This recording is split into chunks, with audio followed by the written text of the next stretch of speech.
नमस्कार, मैं हूं अमित द्विवेदी। आप सभी का स्वागत करता हूं अपने और एक वीडियो में, जहां पर आपको नज़र आ रही हैं एक तरफ टीवीएस की रेडर 125 और दूसरी SP 125। ये होंडा की मोटरसाइकिल है। 125 सीसी सेगमेंट में सबसे ज़्यादा बाजार हिस्सेदारी है इस वाली मोटरसाइकिल के पास, और सबसे ज़्यादा बज़ क्रिएट कर रही है ये वाली मोटरसाइकिल। मैं आपको बताने जा रहा हूँ, दिखाने जा रहा हूँ कि अगर आप खरीदने की सोच रहे हैं 125 सीसी सेगमेंट में कोई बाइक, तो क्या आपको रेडर खरीदना चाहिए या फिर आपको SP 125 खरीदना चाहिए। क्या रेडर 125 के आने के बाद में SP 125 की चमक फीकी पड़ जाएगी? तो ये सब कुछ आपको देखने को मिलेगा इस वीडियो में। चलिए शुरू करते हैं। सबसे पहले देख लीजिए ये दोनों चाबियाँ।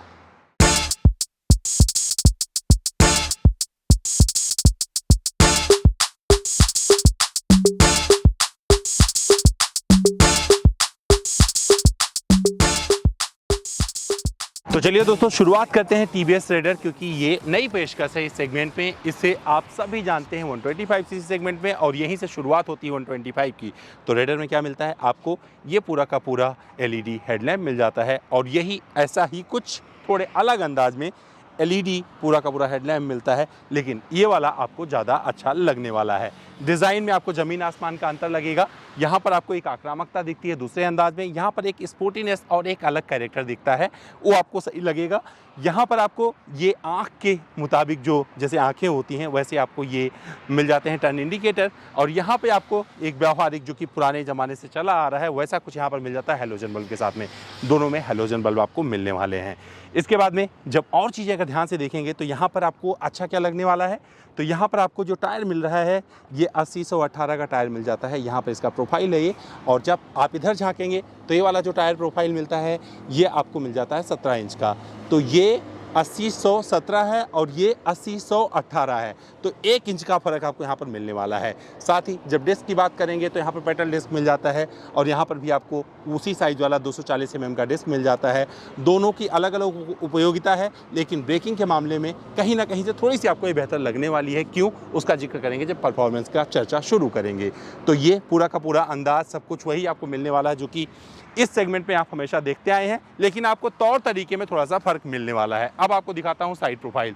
साइड प्रोफाइल की बात करें तो यहाँ पर आपको एग्जॉस्ट पर एक क्रोम का मफलर मिल जाता है, और रेडर की चर्चा बाद में करते हैं। और फुट पैग यहाँ पर अलग अंदाज वाला मिलने वाला है जो बहुत ही बेसिक है, इसमें आपको कोई चेंज नहीं मिलता है, और ये थोड़ा बुरा लगता है क्योंकि ये फिक्स फुट पैग मिलता है राइडर का, ये इधर उधर मूव नहीं होता है। साथ ही यहाँ पर आपको ब्रेक मिल जाता है। अच्छी बात है, यहाँ पर किक मिल जाता है। इसकी चर्चा वहाँ दिखाऊंगा, जो किक नहीं मिलेगा तो वहाँ पर क्यों की है इसकी वो बताऊंगा बाद में। साथ में आपको ग्राफिक्स होंडा का ये फेयरिंग के साथ आगे जाता हुआ मिल जाएगा, और थोड़ा सा अलग इस्तेमाल स्पोर्टी अंदाज यहाँ पर मिल जाएगा, और कैटेलिक कन्वर्टर दिया गया है। तो ये सब कुछ आपको यहाँ पर नज़र आने वाला है। होंडा का इंजन है 124 सीसी का इसमें लगा हुआ है, जो कि 11 PS की शक्ति देता है और 10.9 Nm का टॉर्क देता है। पीछे चले आएंगे तो यहाँ पर आपको नज़र आ जाता है ये वही पारंपरिक अंदाज वाला पूरा का पूरा इंडिकेटर, और साथ ही यहाँ पर है आपका नंबर प्लेट आ जाएगा, और एक बेसिक डिज़ाइन में ये चीज़ मिल जाएगी जो कि सदियों से चला आ रहा है। बहुत सारे लोग इसे देख चुके हैं। टैंक के साइज़ की बात करें तो आपको बता दूं ये 11 लीटर का टैंक मिलता है, जो कि बेहतर है, क्योंकि इसमें आप जब रेडर में देखते हैं तो वहाँ पर आपको सिर्फ 10 लीटर का टैंक मिलता है। तो क्या करता हूँ, इतना ही पार्ट आपको मैं रेडर का दिखा देता हूँ, फिर और चर्चा शुरू करेंगे, क्योंकि आपको पता चल जाएगा कंपेरिजन में मैं क्या कहने की कोशिश कर रहा हूँ। तो आपको एक बेसिक डिज़ाइन दिख गया SP 125 का, और जो यहाँ पर डिज़ाइन मिल रहा है तो एक स्पोर्टी अंदाज, मतलब उतना ऊंचा नहीं, अप स्वेप्ट बोलते हैं, ये वाला एग्जॉस्ट मिलता है जो कि एल्यूमिनियम फिनिश के साथ आता है। और अगर आप इसको देखेंगे जो पिलियन का फुट पैग है ये भी बहुत आकर्षक और थोड़ा सा स्टाइलिश है, और ये वाला भी मूव होता है, तो ये अच्छा लगता है। जब स्पोर्टी कैरेक्टर की बात करते हैं तो वहाँ पर अपनी कहानी कहता है और उससे बेहतर लगता है। ब्रेकिंग की बात करें तो यहाँ पर एक अलग अंदाज वाला स्पोर्टी कैरेक्टर एक बार फिर ऐड हो जाता है, यहाँ पर आपको ऐसा कुछ मिल जाता है। साथ ही इंजन की बात करें तो यहाँ पर इंजन 124.8 सीसी का मिलता है, जो कि देता है 11.3 PS की शक्ति और 11.2 Nm का टॉर्क। रेडर की बैजिंग यहाँ मिल जाएगी, और बहुत ही आपको कम ग्राफिक्स का यहाँ पर इस्तेमाल मिलने वाला है। और यहाँ पर जो सीट मिल रही है इसकी चर्चा बाद में करते हैं, क्योंकि ये स्प्लिट सीट है और वहाँ पर आपको सिंगल सीट मिल जाती है। साथ ही टैंक का साइज़ आपको 10 लीटर का मिलता है, वहाँ पर को 11 लीटर मिल जाता है। तो कुछ मामले में ये रेडर जो है आपको ज़्यादा स्टाइलिश लगती है, जबकि SP 125 ज़्यादा व्यवहारिक लगती है। तो अब क्या करते हैं, मैं आपको दूसरे साइड से भी दिखा देता हूँ। पहले इसका दिखा देता हूँ आपको टेल। तो सबसे अच्छा टेल लैंप आपको लगने वाला है। अगर एसपी से चर्चा करेंगे, तुलना करेंगे तो ये ज़्यादा बेहतर लगेगा। ये मुझे इसका पार्ट बहुत अच्छा लगता है और ये पूरा का पूरा एक डिज़ाइन जो दिया गया है एक खूबसूरती के साथ आपको आंखों में समा जाता है और यही युवाओं की मांग है, क्योंकि इस बाइक के जरिए युवाओं को टारगेट किया है टीवीएस ने। उस सेगमेंट को पकड़ना चाहते हैं जहाँ पर लोग जीना चाहते हैं अपनी मोटरसाइकिल से। पहला सपना होता है मोटरसाइकिल खरीदने का। अब ये वाला साइड अगर देखेंगे तो यहाँ पर आपको सारी गार्ड मिल जाता है और उनका ध्यान रखा गया है। जो महिलाएं पीछे बैठती हैं, अगर बैठ जाएं तो कोई दिक्कत नहीं होगी एक साइड पैर करके, तो ये दे दिया गया है। और साथ ही ये वाला अंदाज़ आपको मिलता है और या ऐसा ही कुछ आपको अगर राइडर फुटपैक की बात करेंगे तो ये मूव होता रहता है। सेंटर स्टैंड मिल जाता है, साइड स्टैंड मिल जाता है, दोनों मिल जाते हैं। लेकिन इसमें जो आपको कमी महसूस होगी वो है इसमें किक नहीं दिया गया है। हालांकि प्रेजेंटेशन में बताया है टीवीएस ने कि जब ज़रूरत पड़ेगी तो यहाँ पर किक दे देगी, लेकिन फ़िलहाल इसमें आपको किक नहीं मिलने वाला है। दोनों ही मोटरसाइकिलों में फाइबर का अच्छा इस्तेमाल किया गया है और इसमें भी आपको फाइबर का अच्छा इस्तेमाल मिलने वाला है। और अब चर्चा करते हैं सीट की। सीट में यहाँ पर आपको सबसे व्यावहारिक सीट मिल जाती है इस रेडर में, जो कि स्प्लिट सीट है और राइडर के लिए, मतलब अगर पिलियन की बात करें तो उसके लिए बहुत कंफर्टेबल है, राइडर के लिए बहुत कंफर्टेबल है। इसका जिक्र ऑलरेडी मैं कर चुका हूँ अपने रिव्यू में। रियर में यहाँ पर आपको मिल जाते हैं मोनोशॉक सस्पेंशन जो कि 5 वे एडजस्टेबल हैं। और जब आप साइन की बात करते हैं वहाँ पर ट्विन आपको इस तरीके का सस्पेंशन मिलता है जो कि 5 वे एडजस्टेबल है। काम दोनों का एक ही है, लेकिन एक में करेक्टर ऐड हो जाता है, एक में थोड़ा सा ऐसे ही रह जाता है। अगर सारी गार्ड इसमें दिखाऊं आपको एसपी में, तो एसपी का सारी गार्ड कुछ इस तरीके से आपको मिलता है जो कि स्टाइलिश ज़्यादा लगता है, वो अच्छा व्यवहारिक आपको प्रतीत होगा। तो ये सारी चीज़ें यहाँ पर आपको दिख गई हैं, ऑलरेडी आपने देख लिया है। और अब चर्चा करेंगे उन चीज़ों की जिसे आप बोलते हैं फीचर। तो अब मैं आपको दिखाता हूँ फीचर में यहाँ पर क्या क्या चीज़ें मिलने वाली हैं। तो ये मैं ऑन करता हूँ, तो अगर इसके डिस्प्ले को ऑन करेंगे तो क्या मिलता है देख लीजिए। तो इसके डिस्प्ले पर आपको एक साफ़ सुथरा अंदाजे मिलने वाला है। इस तरह से कुछ आपको दिखेगा, कोई कलरफुल मतलब TFT स्क्रीन इस पर नहीं दी गई है। और यहाँ से आप सेट कर सकते हैं, इस तरफ भी आपको बटन दिया गया है, तो बहुत कुछ आप यहाँ से एडजस्ट कर सकते हैं, देख सकते हैं। यहाँ से आपको कितने किलोमीटर चली है ये दिख जाएगा और ये पूरा का पूरा जो दिया गया है एवरेज कितना आ रहा है ये सब आपको नज़र आ जाएगा। और चाबी यहाँ पर इस तरीके से काम करती है। जब ये इको मोड में चल रहा होगा बाइक, उस रेंज में होगा, तो यहाँ पर एक ग्रीन बटन जलती रहेगी। तो अगर आपको बढ़िया माइलेज चाहिए तो आपको ये इंडिकेट करता रहेगा कि आपको इस तरीके से चलाना है जिससे आपको बढ़िया माइलेज मिले। और ये है इसका हॉर्न, ग्रिप अच्छे से आता है। और मैं बैठ के भी एक बार दिखा देता हूँ कि अगर मेरे जैसा बंदा इस पर बैठता है तो कैसा रहने वाला है। तो अगर मैं बैठूँगा तो मेरी राइडिंग पोजीशन ऐसी है। और मैं सच बताऊं, ये थोड़ी सी मुझे लंबी लग रही है, इस वजह से मैं ज़्यादा कंफर्टेबल महसूस करता हूं अपने आप को अगर आप SP 125 की बात करते हैं, क्योंकि ये मुझे ज़्यादा कंफर्टेबल लगती है जिस तरीके से इसका अंदाज़ है। और इसकी सिंगल सीट से भी मुझे कोई दिक्कत नहीं है। तो मुझे अगर कंफर्ट की बात करेंगे तो मैं इस पर ज़्यादा कंफर्टेबल हूँ। हालांकि मैं उस पर बैठ के आपको दिखाता हूँ कि किस तरीके से मेरी राइडिंग पोजीशन रहती है। ऑलरेडी आपको कई सारे वीडियो में डिस्कस करके बता चुका हूँ। तो चलिए एक बार दिखा देता हूँ आपको रेडर पर बैठ के, इसके साथ साथ में आपको याद रहेगा। तो जब मैं रेडर पे बैठूँगा, स्टैंड से उतार देते हैं इसको, तो ये मेरा राइडिंग पोजीशन है। इस पर मैं उस पर बैठा था तो ऐसा लग रहा था कि जैसे मैं एक व्यावहारिक मोटरसाइकिल चला रहा हूँ, शहर में निकला हूँ किसी काम के लिए, किसी दफ्तर में काम कर रहा हूँ और मेरी नौकरी भी हाल फिलहाल में लगी है जहाँ पर मुझे टाइम से ऑफिस पहुँचना है और फील्ड के वर्क निपटाने हैं। लेकिन जब इस पर बैठता हूँ तो मुझे एक स्पोर्टी अंदाज आ जाता है मेरे अंदर कि भैया मुझे झुक ही जाना है, थोड़ा झुक के चलाऊँगा तो हवा और कटेगा, रफ्तार और मिलेगी और मैं अपने मंजिल तक थोड़े रफ्तार वाले अंदाज में पहुँच जाऊँगा। राइडिंग पोजीशन से मुझे इससे भी कोई शिकायत नहीं है। तो ये सारी चीज़ें यहाँ पर मिल जाती हैं। ऑलरेडी आपको दिखा चुका हूँ कि इस पर क्या मिलता है, इसका डिस्प्ले कैसा है, फीचर क्या है, फिर भी एक बार मैं आपको दिखा देता हूँ। ये है इसका डिस्प्ले, इंस्ट्रूमेंट पैनल जिसे बोलते हैं। तो यहाँ पर बहुत सारी जानकारी आपको मिल जाती है। यहाँ पर आपको ऑलरेडी मैं सब कुछ दिखा चुका हूँ, तो एक बार आप फिर नज़र मार लीजिए।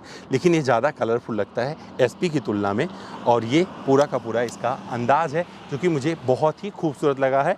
लेकिन यहाँ पर जो इको और पावर का बटन दिया गया है, ऐसे लगता है इंजन किल स्विच बटन है। बाकी मुझे इससे कोई शिकायत नहीं, सब कुछ वही बेसिक फीचर जो आपको सारी बाइक में मिलते हैं वो मिल जाते हैं। तो कुल मिलाकर अगर फीचर्स छोड़ देंगे तो आपको SP अच्छी लगने वाली है। अगर आपको कुछ अलग चाहिए, कुछ स्टाइलिश चाहिए तो आपको रेडर पसंद आने वाली है। अब क्या करना है, आपको मुझे बताना है कि आपको पसंद क्या आई है। तो इन दोनों में ये मैंने तुलनात्मक अध्ययन करके आपको बताया है कि ये सारी चीज़ें थी। और कुछ जिक्र करते हैं इसके परफॉर्मेंस में कि ये चलाने में कैसी है, एक दूसरे से कितनी अलग लगती है। अगर लुक की बात करेंगे तो बहुत प्रैक्टिकल लगती है और यही वजह है कि इस सेगमेंट में सबसे ज़्यादा बिकने वाली मोटरसाइकिल है। अगर इसकी बात करेंगे तो इसको बोल सकते हैं कि बहुत अच्छी शुरुआत इसने की है। अपने जिस कॉन्सेप्ट के साथ ये आगे बढ़ी है वहाँ पर लोगों को पसंद आ रही है। 1 साल बाद पता चलेगा कि इसने इसको कितनी बड़ी चुनौती दी। तो दोस्तों आइए बात कर लेते हैं इसके परफॉर्मेंस की। अगर टीवीएस रेडर की बात करें तो सच में एक अच्छा प्रोडक्ट आया है टीवीएस की तरफ से, जो कि काफ़ी रिफाइंड है। इंजन इसका पूरे लेवल पर जोश खरोश के साथ अपनी मस्ती दिखाता रहता है। जब आप आगे बढ़ते हैं तो अच्छा लगता है कि टीवीएस की तरफ से एक बढ़िया पेशकश आई है, जो अब 125 सीसी सेगमेंट में कई मोटरसाइकिलों को बड़ी चुनौती देने जा रही है, जिसमें बजाज की NS 125 हो गया, SP 125 हो गया, ग्लैमर 125 हो गया। लेकिन जब आप इसको कंपेयर करके देखेंगे SP 125 से, तो अभी भी SP 125 इस सेगमेंट की किंग बनी हुई है। 118 किलो वजन है इसका, जबकि रेडर का वजन 123 किलोग्राम हो जाता है। तो इसके कम वजन का फ़ायदा इस मोटरसाइकिल को मिलता है। और आपको बता दूं, अभी भी ज़्यादा बेहतर लगती है कई लेवल पर। जब आप शिफ्टिंग की बात करते हैं तो वहाँ पर एक जगह पर कहीं ना कहीं से थोड़ा सा डिसअपॉइंटमेंट मिलता है कि शिफ्टिंग थोड़ी और स्मूथ होती तो SP 125 का परफॉर्मेंस और बेहतर होता। लेकिन रेडर में आपको शिफ्टिंग लाजवाब मिलती है। जब आप हाई परफॉर्मेंस की तरफ बढ़ रहे हैं तो वहाँ पर अच्छा लगता है। टॉप स्पीड आप 105 तक कर सकते हैं अगर आप मेरे वजन वाले हैं, 90 किलो से जिसका वजन ज़्यादा है, 91-92 किलो हैं, तो वहाँ तक पहुँच सकते हैं। और मैंने तो पिलियन के साथ भी 105 किलोमीटर प्रति घंटे की रफ्तार इस मोटरसाइकिल से अचीव की। अगर आप SP 125 की बात करें तो जब मैं इसे चला रहा था बॉम्बे में भी, तो मेरा जो स्पीड था 102-103 किलोमीटर प्रति घंटे की रफ्तार तक पहुँचा था। लेकिन मुझे लगता है कि अगर मैं सीधी सड़क पर उसे चला रहा होता तो शायद परफॉर्मेंस थोड़ा और बेहतर मिलता। माइलेज की बात करें तो माइलेज में भी आपको दोनों मोटरसाइकिलों में एक समानता मिलने वाली है। दोनों ही मोटरसाइकिलें 124 सीसी की है। तो SP भी आपको जो माइलेज देती है 60 से 70 किलोमीटर प्रति लीटर के हिसाब से माइलेज दे देती है, जबकि इसका मैंने माइलेज टेस्ट किया था जिसमें इसने 65.78 किलोमीटर प्रति लीटर का माइलेज दिया था। ब्रेकिंग बाइट्स की बात करें तो इसमें दोनों में ही सामने आपको जो ब्रेक मिलते हैं, डिस्क मिल जाते हैं 240 mm के, तो ब्रेकिंग अच्छी मिलती है। पीछे ड्रम मिलते हैं, आपको निराश नहीं करते हैं, तो कहीं से भी आपको इसमें भी निराशा हाथ नहीं लगती। लेकिन जो टायर साइज़ है थोड़ा बड़ा है SP का और 17 इंच है रेडर का, तो वहाँ पर इसका भी फ़र्क आपको थोड़ा सा महसूस होगा। हो सकता है रेडर आपको ज़्यादा माइलेज दे के दिखाए, लेकिन कुल मिलाकर आपको एक बढ़िया प्रोडक्ट मिल जाता है। रोड प्रेजेंस में अभी रेडर ज़्यादा चमकदार लगती है और थोड़ी सी पुरानी लगने लगती है SP 125। लेकिन आपको बताना है कि ये मोटरसाइकिल सच में कितनी अच्छी है और कितनी अच्छी आपको लगी। मेरा तो काम हो गया यहाँ पर पूरा, और ये था इन दोनों मोटरसाइकिलों का परफॉर्मेंस। तो जब आप एक मोटरसाइकिल खरीदने निकलेंगे 125 सीसी सेगमेंट में, तो आपको बहुत सारे विकल्प मिलने वाले हैं जहां पर आप कंफ्यूज होने वाले हो। NS आपको मिल जाएगी, ग्लैमर मिल जाएगी और ये SP मिल जाएगी जब इससे कंपेयर करेंगे। लेकिन जब आप कुछ सबसे ज़्यादा स्टाइलिश ढूंढेंगे तो आपको ये अच्छी लगने वाली है। परफॉर्मेंस की बात करें तो सच में अपने परफॉर्मेंस से इसने लुभाया है, लेकिन जो इसका परफॉर्मेंस है बहुत ही रिफाइंड है और ये बताता रहता है भैया मैं यूँ ही नहीं इस सेगमेंट की किंग बनी हुई हूँ, मेरे में अभी भी दम है। मुझे लगता है आने वाले वक्त में बहुत कुछ अपडेट जरूर लेके आएगी होंडा, और लाना ही पड़ेगा अगर उसे इसे चुनौती देनी है।